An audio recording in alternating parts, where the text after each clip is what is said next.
छत्तीसगढ़ में दिवाली पर क्यों मनाते हैं दिवाली और सुरहुती, जानिए इसकी अनोखी परंपरा।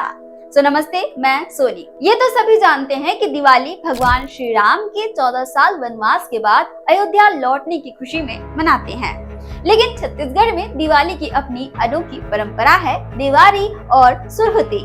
दशहरा खत्म होते ही घरों में सफाई, रंग रोगन और आकाश दिया जलाने की तैयारी शुरू हो जाती है। ये दिया बांस पर टांगा जाता है और दिवाली तक जगमगाता रहता है। दिवाली के दिन यहाँ दिवाली पर्व मनाया जाता है। इस दिन नई फसल और मवेशियों की पूजा होती है, जैसे फसल की शादी कराई जा रही हो। शाम को होती है सुरहुती यानी कि लक्ष्मी पूजा।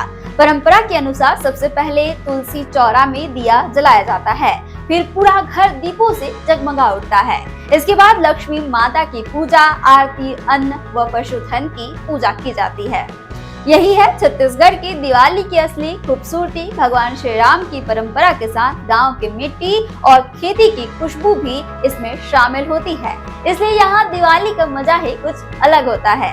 छत्तीसगढ़ से जुड़े और अपडेट्स के लिए आप देखते रहें वयम छत्तीसगढ़।